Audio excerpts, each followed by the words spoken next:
pessoal, sejam muito bem-vindos a mais um episódio do nosso canal em que nós falamos sobre comportamento alimentar, saúde mental, transtornos alimentares e ferramentas que podem nos auxiliar a construir uma vida mais saudável diante desses temas. Eu sou Tereza Miller, psicóloga especialista em transtornos alimentares. E hoje o tema do vídeo é de extrema relevância para quem está buscando um emagrecimento saudável e sustentável sem cair em dietas radicais ou hábitos que não se sustentam a longo prazo. E a gente sabe que emagrecer não é só uma questão de seguir uma dieta restritiva, é uma mudança profunda de mentalidade, de comportamento e principalmente da relação do indivíduo com a alimentação e com o próprio corpo. E para falar sobre isso, eu tenho o prazer de receber aqui uma convidada super especial, a psicóloga Amanda Pscheidt, que é psicóloga clínica desde 2015, formada pela PUC-Paraná, pós-graduada em psicologia hospitalar e psicologia jurídica e especialista em terapia cognitivo-comportamental, com ampla experiência em auxiliar as pessoas a lidarem com mudanças de comportamento e hábitos saudáveis a longo prazo. Amanda, é um prazer ter você aqui no canal. Muito obrigada por aceitar o convite. O prazer é todo meu, Tereza, né? Sou eu quem agradece estar aqui e poder contribuir, né, com uma terapia cognitivo-comportamental nesse assunto tão importante e tão relevante. Ai, que bom ter você aqui, Amanda, é um prazer. E para começar, né, a nossa conversa de hoje, eu gostaria que você explicasse um pouquinho sobre o conceito de emagrecimento saudável e sustentável dentro da terapia cognitivo-comportamental, né? A TCC, né? Para quem não está familiarizado, terapia cognitivo-comportamental, que é a abordagem da Amanda, traz, né, a importância de identificar e modificar crenças disfuncionais. E Amanda, como que você vê os principais pensamentos e crenças em pessoas que estão buscando esse emagrecimento? Isso, a terapia cognitivo-comportamental, né, como você colocou, a TCC, primeiramente eu vejo que ela pode contribuir satisfatoriamente nesse processo de emagrecimento através da modificação de comportamentos alimentares e padrões de pensamentos disfuncionais. Dentro da TCC, a gente estuda um modelo cognitivo, né? Ela está baseada nesse modelo cognitivo. Então, nós entendemos ali que existe uma situação, essa situação gera um pensamento automático e esse pensamento automático vai gerar ali uma reação emocional, uma reação comportamental e até uma reação fisiológica. Então, o que a gente entende dentro aqui da TCC, que não é sobre a situação, não é a situação que faz a gente que não é a situação que faz a gente se sentir de determinada maneira, mas como a gente pensa sobre aquela situação, né? E o que a gente vai entender desses pensamentos automáticos? Que eles são desencadeados através dessas nossas crenças, né? E o que são essas crenças? São essas experiências, essas vivências que a gente vai tendo ao longo da vida. Eu coloco para os pacientes que é como se cada um ali tivesse um óculos, né, umas lentes, e cada um vai interpretar a realidade conforme essa lente, né? Então, as crenças, elas vão ser determinantes. E quando o paciente chega aqui, né, no consultório com essa demanda de emagrecimento saudável e sustentável, e a gente vê que tem crenças disfuncionais, e quando a gente fala disfuncional é porque ela está trazendo certo prejuízo à vida, é porque realmente são crenças disfuncionais no sentido assim de eu não vou conseguir isso é demais para mim, crença de auto-julgamento, crença de não merecimento, né? Eu já tentei outras vezes e falhei,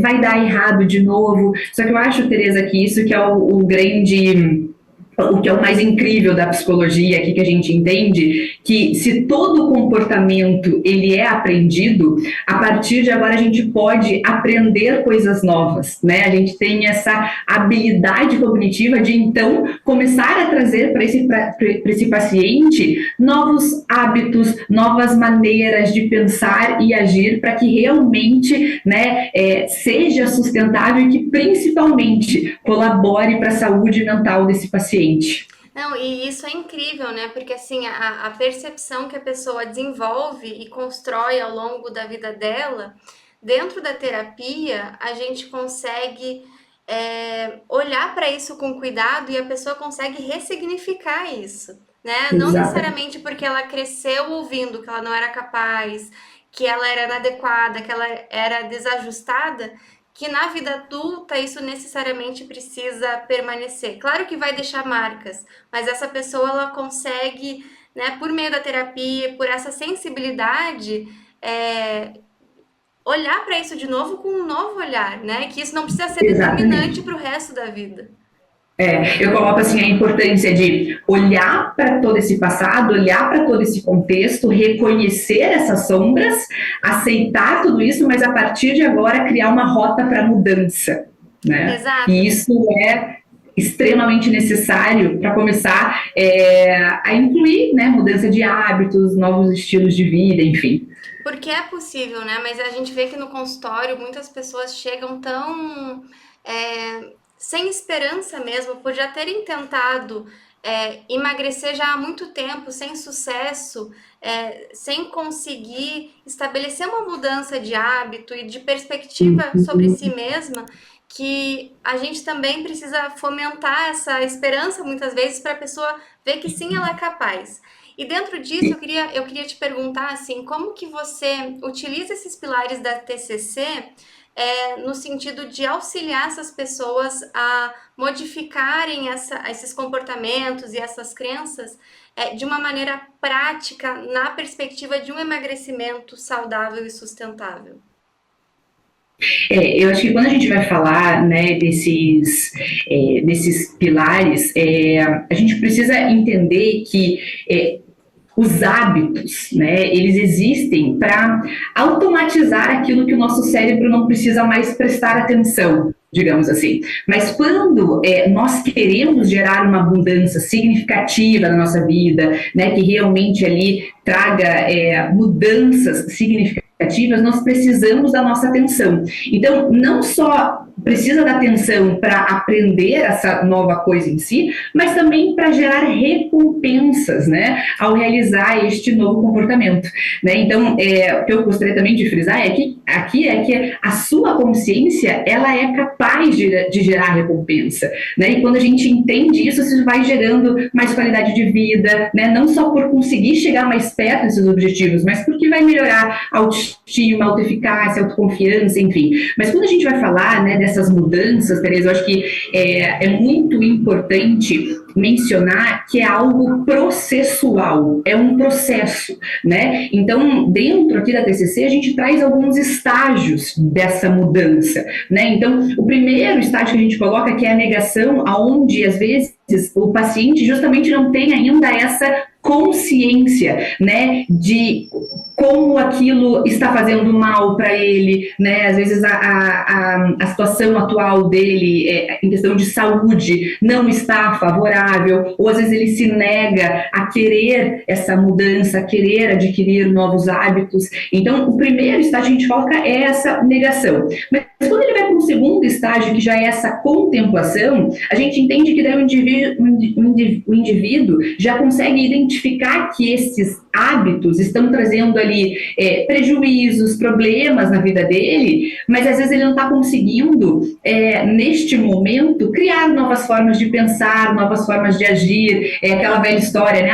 Vou começar na segunda-feira, mas aí na segunda-feira não dá certo de novo, e daí vai vendo essa frustração e tudo mais, mas eu sempre coloco que a frustração, ela pode ser um grande direcionador para outras maneiras, para outras possibilidades, para outras formas de agir, enfim, né? Então, quando a gente passa dessa contemplação, a gente vai para um terceiro estágio, que eu acho que é extremamente importante, que é a preparação para esses novos hábitos, né? E isso é importantíssimo para o paciente não ter ali desistências, recaídas durante o processo, né? Então, quando a gente traz a prática aqui, né, maneiras práticas e técnicas, é importantíssimo a gente visualizar, treinar o nosso cérebro para mudança, né? Então, se o paciente traz ali, né, mas é difícil, como que eu vou pensar diferente, como que... Aí a gente tem que trazer, tem que induzir o paciente realmente assim, a entender esse pensar. Como que seria pensar diferente? Como seria você se comportar diferente? Quais as dificuldades que você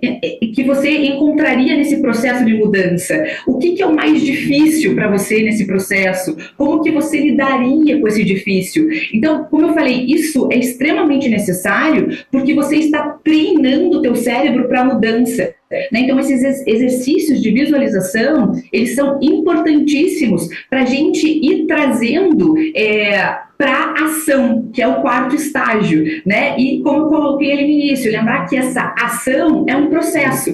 O que a neurociência nos ensina é que não existe um botão de liga e desliga, né? O que a gente tem que estabelecer são pequenos ganhos, pequenas batalhas, né? Então, esse é algo processual de fato, né? E aí que a gente vai entendendo o que né, aumentar a frequência de um comportamento ou diminuir a frequência de outro, né? Então, dentro aqui da TCC, a gente trabalha muito com essa questão de reforço positivo ou punição, que é tirar algo, né? Então, é muito importante a gente entender essa ação e entender que a motivação aqui do paciente é um motivo para ação, é o que faz sentido para ele. E a importância dele dar desses pequenos passos, né? Esses pequenos ganhos, estabelecer esses pequenos passos, porque isso vai ser ali grandes conquistas ao longo do processo como um todo, né? Então, é muito importante nesse estágio da ação a gente trabalhar também essa dessensibilização, né? Mudar a ideia de que a mudança vai ser ruim, às vezes o nosso cérebro tende a focar na falta, né? Na falta que aquele doce vai fazer, na falta. Não, mas a gente tem que trazer os ganhos que isso tudo vai trazer. E aí, então, ir para o último estágio, que é a tal da manutenção, né? Para validar esse novo estilo de vida, focando no que isso vai trazer de bom, né, para o paciente. E quando o paciente entende isso, melhor será a qualidade de vida dele, né? Não só por conseguir chegar mais perto desses objetivos que foram alcançados, mas como eu mencionei anteriormente, isso vai beneficiar a autoestima dele, a autoeficácia, a autoconfiança, e isso é transformador. Exato, e eu acho muito interessante esses pilares, né, da mudança, que passa pela negação, pela contemplação, enfim, porque a gente vai vendo o quão complexo é esse processo até chegar na transformação, que seria a ação ali. Claro que a transformação ela vai passando por todos os estágios, mas na ação propriamente dita e manutenção, existem pilares que na prática eles são complexos. E é importante que os indivíduos que estão buscando, né, que estão nos ouvindo e estão buscando um emagrecimento saudável, que eles saibam que não vai ser da noite para o dia.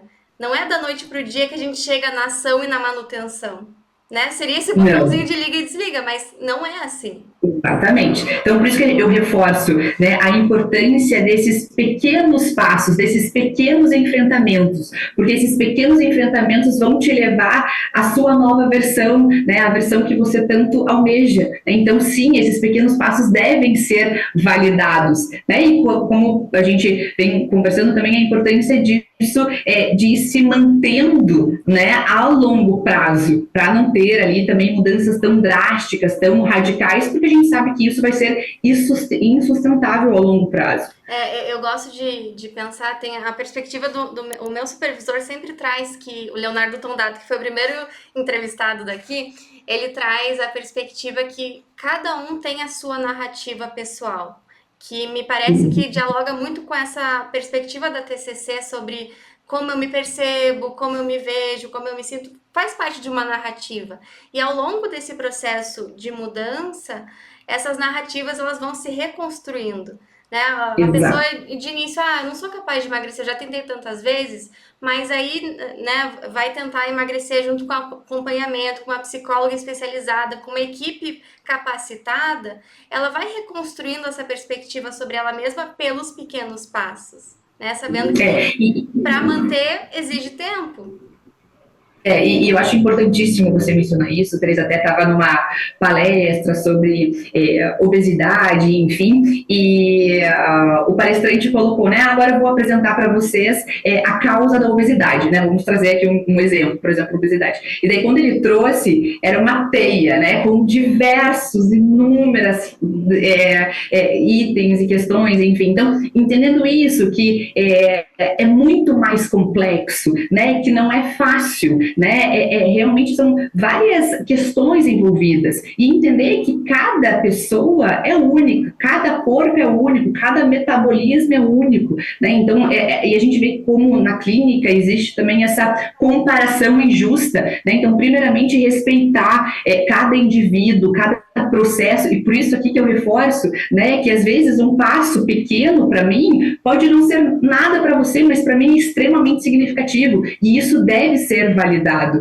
né, e é todo um tratamento multidisciplinar mesmo, né, às vezes é necessário ali um endócrino, um nutrólogo, um nutricionista, um psicólogo personal, enfim, esse é o combo dos sonhos que a gente chama, né, mas que de fato, porque a gente vê que não é um único item, né, um único pilar, não, são vários pilares, e que cada indivíduo vai ter os seus pilares, né, então essas mudanças elas são, né, há casos extremamente complexos, mas com certeza é possível sair, é possível sim construir um corpo ali que realmente seja mais saudável, né, mais forte para sustentar a sua saúde mental, a sua qualidade de vida daqui para frente. Então, respeitando cada processo, cada corpo, né, cada pessoa no seu contexto. Totalmente. É muito. Precisa ser muito sensível e muito individualizado a cada pessoa que nos busca, né? E eu achei muito interessante esse exemplo da palestra que você trouxe, porque realmente a obesidade, assim como os transtornos alimentares, são de ordem multifatorial, ou seja, diversos fatores vão influenciar tanto para o desenvolvimento do quadro como para a manutenção. E dentro disso, né, pensando na perspectiva da alimentação, eu queria que você falasse um pouquinho sobre como a TCC vê o comer emocional e a fome emocional dentro, né, da perspectiva da clínica, enfim, como que você enxerga isso dentro da abordagem? Pegando esse exemplo, né, da obesidade, é muito comum, né, que uma pessoa ali tenha aprendido a usar da alimentação para além da nutrição, né? Além de nutrir o seu corpo, ela tem uma relação com a comida muito emocional. E por isso, dentro da TCC, a gente entende que ela precisa modificar esses comportamentos e os padrões de pensamento. Então, como ela pensa em relação à refeição, às vezes há pensamentos extremos, né, os quais são impossíveis, né, como eu comentei ali, de se sustentar a longo prazo. Então, por isso que, né, dentro aqui da nossa perspectiva, é extremamente importante identificar esses pensamentos distorcidos e que levam, né, a uma alimentação emocional e compulsiva, para então começar a modificar esse comportamento para que seja mais funcional. Entendi. E tem estratégias específicas para que a pessoa consiga aplicar na prática essas mudanças de acordo, né, com os pensamentos, com a percepção sobre ela mesma? Como que ela pode colocar isso na prática, essa mudança na prática de uma forma sustentável, sem cair naquela perspectiva de dietas radicais, de extremismos, daquela perspectiva tudo ou nada, sabe? Uhum, uhum. Tem a técnica de automonitoramento, né, que é muito utilizada, né, e a gente sabe que esse automonitoramento, ele é um dado muito bem descrito por monitoramento de peso, né, por um monitoramento de peso através ali de balança ou alguma outra medida. É muito importante porque vai manter o paciente engajado. A gente também utiliza bastante o uso de diários alimentares e registros das emoções, né? Então, isso é muito importante, porque eles são necessários para ter esse acompanhamento das refeições e de como a pessoa estava se sentindo. Então, dentro desse processo vem muito, a gente entende muito os sentidos, né? Como que isso foi ali, qual que foi a sensação que aquilo ali gerou. Dentro disso também, Tereza, dentro do processo terapêutico em si, não tem como a gente não falar desse processo de aceitação também, né? Do corpo, de si. A aceitação ela vai ser inerente a qualquer processo de mudança. Então, é necessário se aceitar como a pessoa é, para que ela não se odeie no processo, né? Porque há casos, né, onde a gente acaba, né, desencadeando transtornos ali de depressão, casos mais severos, né, casos mais complexos. Então, a aceitação, ela não significa a acomodação, não, mas é que a pessoa hoje, quando a gente fala de aceitação, é entender e reconhecer que a situação atual está trazendo prejuízos e que ela não quer mais ficar nessa situação, né? Então, a partir do momento que eu trabalho essa aceitação, eu vou começar a trazer estratégias para que eu consiga, para que sejam realmente eficazes, né? Para que eu consiga lidar com o que realmente eu tenho hoje, né? Então, por isso que essa aceitação nesse processo é extremamente importante. E quando a gente vai falar, né, dentro do processo terapêutico, e dentro desse tema também, não tem como a gente fugir da questão da construção da autoestima, né? Então, a terapia, ela também, com certeza, vai ajudar a quebrar certos ciclos de comportamento, a lidar com o estresse crônico, gestão emocional, crenças e pensamentos disfuncionais que levam a uma alimentação não saudável, impulsiva, né, que não tem essa autopercepção funcional, essa autoimagem, essa autoeficácia. Então, um pouquinho, né, dessas técnicas de automonitoramento, diários, aceitação, autoimagem, que a gente vai trabalhando em todo esse processo.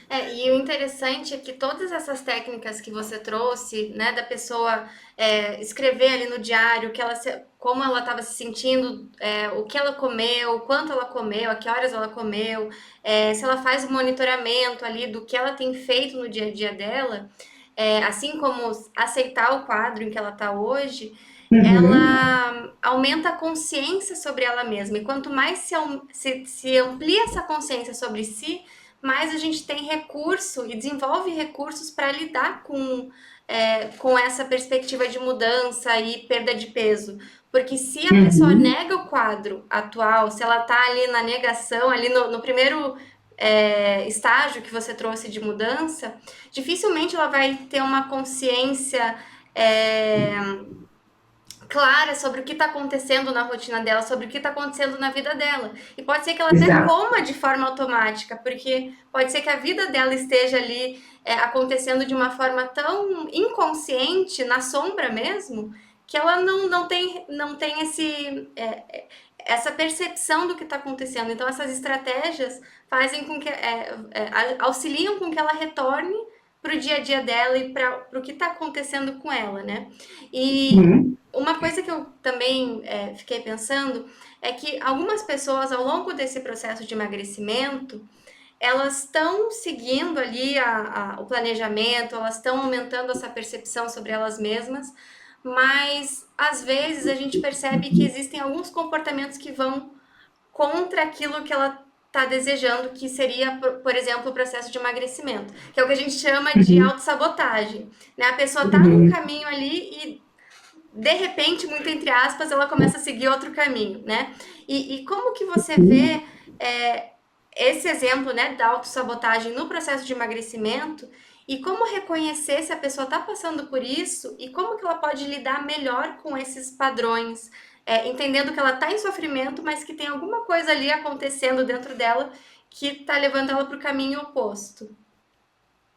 Eu acho que dá para a gente costurar, vamos dizer assim, tanto essa questão de autossabotagem com esse nível de consciência que você acabou de citar, que eu acho que isso é extremamente necessário, né, para todo esse tratamento. Então, quando a gente entende essa questão de autossabotagem, é como se a pessoa ali interferisse negativamente, né, na sua própria vida, no alcance dos seus objetivos, enfim. Só que daí aí eu trago, Tereza, que eu acho que a gente tem que pensar, para quebrar esse ciclo de autossabotagem, a tal da recompensa comportamental, né? O que isso vai me trazer de recompensa? Eu gosto de pensar num exemplo, assim, né? Por que o seu cérebro prefere um bolo ou um pote de brócolis, né? Então, se a gente parar para pensar, pode ser algo simples, né? Porque o bolo tem um sabor melhor e esse sabor ali ele pode disparar uma grande quantidade de dopamina no meu cérebro e, portanto, eu vou associar o comer bolo a uma coisa boa. Só que a explicação desse porquê ela é muito mais complexa. Por quê? Porque a gente entende que você aprendeu esse comportamento não só pelo gosto em si desse alimento, mas pela forma também como você se sente ao executar este comportamento. E acho que é isso que a gente vem conversando aqui, né, que vem muito presente aqui no nosso diálogo, o sentir, as sensações, né? Então, nós temos diversos canais de entrada de informação que o nosso cérebro usa, né, que o nosso sistema nervoso utiliza para criar essa noção de mundo. Então, pensa ali que o sabor do bolo seria uma sensação, né, seria um sentido nosso ali, mas a forma como a gente se sente depois de executar esse comportamento, isso tem a ver com o nosso pensamento, o nosso juízo. E essa é uma camada muito mais profunda do entendimento dos nossos hábitos, né? Então, toda vez que a gente vai falar de aprendizados, né, de mudança comportamental, de quebrar esse ciclo de autossabotagem e mudança de pensamento, isso vai envolver os nossos hábitos, né? E se a gente para analisar, Tereza, os nossos hábitos, eles nos liberam recursos mentais para que o nosso cérebro possa se concentrar em aprender novas coisas. Então, por exemplo, a gente aprendeu a escovar o dente, né? Porque senão nossa mãe, nossos pais, eles iriam nos punir, iriam brigar, até que isso se tornou um hábito, né? Então, a gente não precisa mais colocar nossa atenção, por exemplo, em escovar o dente, porque isso, né, já é um hábito. Então, a gente vai liberar esse tempo para o nosso cérebro ser capaz de conquistar, pensar e alcançar esses novos objetivos, né? Então, o nosso cérebro, ele precisa escolher o que ele vai transformar em hábito e o que ele não vai fazer novamente, né? E sim, um dos recursos que o nosso cérebro usa para essa categorização baseando-se em quão recompensadora essa ação é.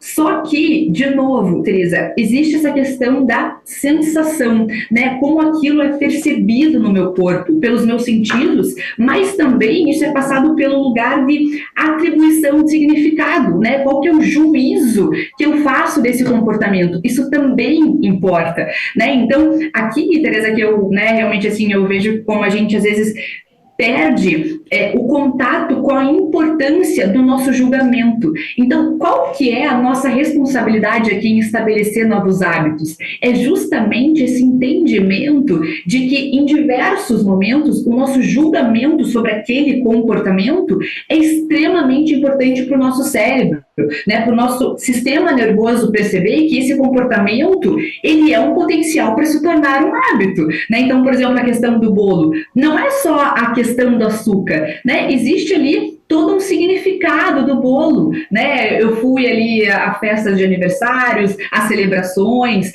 entende que não é só aquele bolo, mas teve todo um significado atrelado, né? E eu acho que quando a gente atualiza esses valores de recompensa e quebra esses maus hábitos, né? Ou automatiza novos hábitos que são mais favoráveis, como que a gente consegue isso? com a tal da consciência, né, que é o que você também estava citando.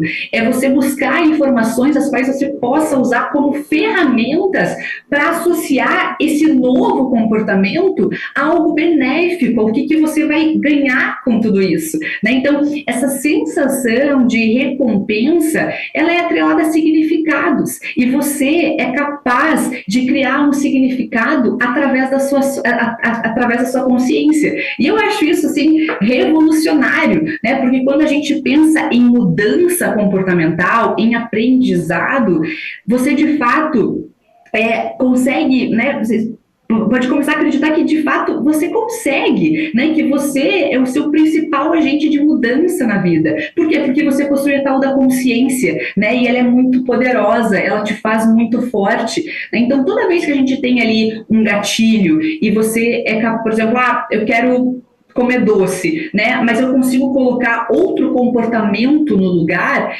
eu vou estar mudando a resposta que eu vou dar a esse gatilho, porque eu vou aprender a colocar outra coisa no lugar que seja mais benéfica. E eu consegui olhar, reconhecer o quão forte eu fui, né? O quanto prazer eu tive nesse meu autocontrole, nessa disciplina, nessa responsabilidade, isso é transformador, né? Então, quando a gente fala de toda essa questão de autossabotagem e tudo mais, eu vejo muito importante essa questão, né, de recompensa comportamental, trabalhar essa consciência para você mesma associar o quão recompensador isso é, quanto vai trazer algo benéfico para a vida. Exato, e assim, você falando, a gente tem a gente constrói, a gente desenvolve essa relação com a alimentação ao longo da vida. E claro, tem os alimentos ali hiperpalatáveis que são mais fáceis da pessoa gostar muito. Mas aí, claro, a gente gosta e tal, mas assim, é a recompensa a curto prazo, né? A mudança de hábitos, a mudança no estilo de vida, a gente vai estar falando daqueles estágios de mudança e de uma recompensa a médio e longo prazo, né? Para a pessoa ter paciência nesse processo. Eu tenho uma amiga psicóloga que ela utiliza a técnica em clínica que é TSD, que significa todo santo dia. Então, a importância da frequência, né? Então, é muito importante a frequência, quanto que eu estou conseguindo colocar isso no meu dia a dia, né? Então, construir racionalmente a ideia do porquê vale a pena até isso, de fato, se transformar nesse hábito, né? Então, se perceba, anote, você é capaz, com certeza, de trazer essas mudanças e torná-las ali hábitos. Não, eu adorei essa técnica do TSD, porque assim, mesmo os indivíduos que já aprenderam que essa mudança no estilo de vida, já conseguiram aplicar essas mudanças ali no dia a dia, ainda assim, eles vão precisar manter aquilo, mesmo quando naquele momento que não vai mais ser novidade, vai ser um hábito. Exato. E aí, né, a gente traz aquela, né, conversando, já aquela questão da importância da flexibilidade cognitiva nesse processo, né? Entender que, ok, vai ter momentos que vai ter uma vontade, que vai precisar, e está tudo bem, né? Porque isso vai ser benéfico e com certeza vai sustentar a longo prazo, porque quando a gente tem essas medidas extremas, radicais, e a gente não tem essa flexibilidade, isso acaba sendo comprometedor para que seja sustentável a longo prazo, né? Então, é importante disso, a gente sim ter esse todo santo dia, essa frequência, mas ao mesmo tempo está tudo bem flexibilizar dentro do contexto. Até porque se a gente não consegue aprender que sim dá para flexibilizar e é preciso flexibilizar, deixa de ser saudável.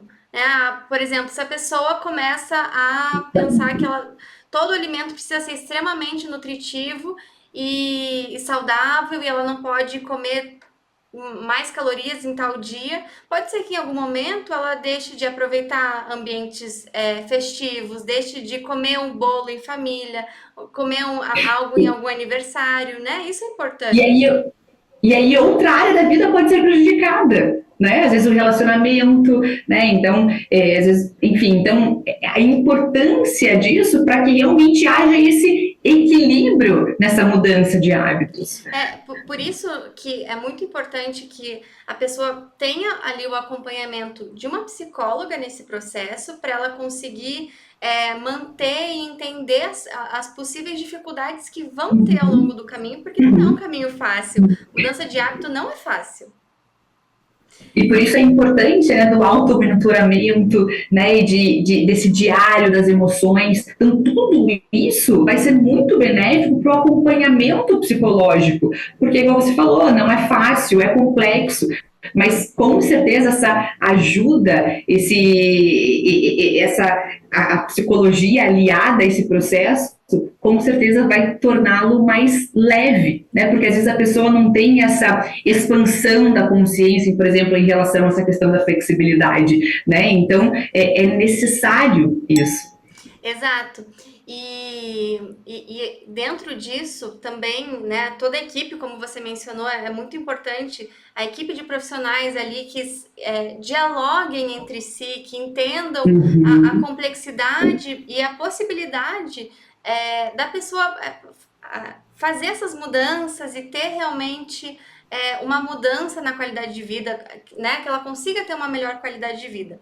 E eu queria trazer uma última pergunta na nossa entrevista de hoje, porque a gente está falando aqui, né? Todo momento ao longo da entrevista a gente falou desse processo, desse caminho. E como que você vê, Amanda, hoje a nossa sociedade tão em busca de resultados rápidos e perspectivas muitas vezes irrealistas com relação ao emagrecimento? Como que você percebe isso na tua prática clínica? E como também orientar as pessoas que estão nos ouvindo a tomar cuidado com essa percepção que muitas vezes ela é uma armadilha, porque ela faz com que a pessoa fantasie que ela vai mudar muito rápido, não vai conseguir e vai se frustrar. Por isso a importância, né, de respeitar o seu processo, o seu corpo, né, os seus enfrentamentos. Eu vejo assim o que adoece a sociedade hoje é a tal da comparação, e muitas vezes existe essa comparação injusta, porque eu estou às vezes me comparando com algo que é irreal para o meu biotipo, para a minha vida, para o meu estilo de vida, né? Então eu deixaria essa mensagem assim de se concentrar em sua própria jornada, né? E evitar essa comparação que, como eu falei, muitas vezes ela é injusta. Cada corpo é diferente, né? Cada corpo ele responde de uma maneira única ao emagrecimento. Então, busque ajuda, né? Com certeza aí tem profissionais extremamente qualificados, né? Que vão com certeza ajudar e orientar, apoiar essas escolhas, né, de acordo com as suas necessidades. E acredite, né, é possível sim construir um corpo que seja mais saudável, é possível sim começar a pensar em novas formas de agir, né, daqui para frente, para que realmente tudo isso seja sustentável para a sua saúde mental e que realmente consiga ser sustentável para a sua qualidade de vida daqui para frente. Exato, e é esse o caminho mesmo, e até a palavra comparar tem o parar no meio, porque quando você se compara com uma outra realidade, você para, porque não tem o teu caminho, a tua trajetória, a tua vivência, as tuas experiências, o que você aprendeu, não tem como, por mais que sejam, né, se compare com uma pessoa que não sei, tá na mesma profissão, que tá na mesma academia, que tem a mesma alimentação, não vai, por mais parecido que seja, não é o mesmo. Cada corpo é único, né? Então, respeite o seu corpo. E por isso a gente fala tanto desse processo também, da importância do processo de aceitação, né? Aceitar a sua realidade como ela é, para então trazer essas estratégias, trazer ações que sejam efetivas neste momento para você, né? Então, isso é extremamente importante e relevante, mas que com certeza pode sim, né, começar a criar uma nova rota aí para mudança. Perfeito. Amanda, muito obrigada pela tua participação. Com certeza o teu conhecimento e tudo que você trouxe hoje vai auxiliar muitas pessoas que estão buscando esse processo de emagrecimento e ainda não encontraram um caminho sustentável para conseguir isso. Mas você apontou hoje pilares extremamente importantes e que, né, cada um que estiver ouvindo saiba que sim, é possível, né? Mas a gente precisa de estratégias e que muitas vezes sim vai ser necessário uma equipe ali caminhando Uhum. junto para que a pessoa consiga dar passos mais consistentes. Foi muito Exato. bom te ouvir, Amanda. Muito obrigada. Sou eu quem agradece, Tereza. É um prazer estar aqui e espero que realmente faça sentido, né, e que faça diferença nas vidas que estão aqui nos ouvindo. Tá bom? Obrigada, Amanda, Tereza. eu que agradeço. Aproveita para falar como que as pessoas podem te encontrar. Onde que a gente te encontra, Amanda? Eu estou ali no Instagram, é Amanda Pichaidt, depois é o sobrenome que está Vai aqui, aparecer aqui embaixo. vai aparecer aqui embaixo, e vocês conseguem me encontrar por lá. Perfeito. E eu também quero agradecer a todos que escutaram, né, o vídeo até aqui. Aproveita para curtir, para se inscrever, compartilha com quem você sabe que vai se beneficiar dos conhecimentos trazidos aqui hoje pela Amanda. E também ativa o sininho para você não perder os próximos episódios. Muito obrigada. Nos vemos na próxima. Obrigada. Um beijo. Tchau, tchau. Um beijo, até, tchau, tchau.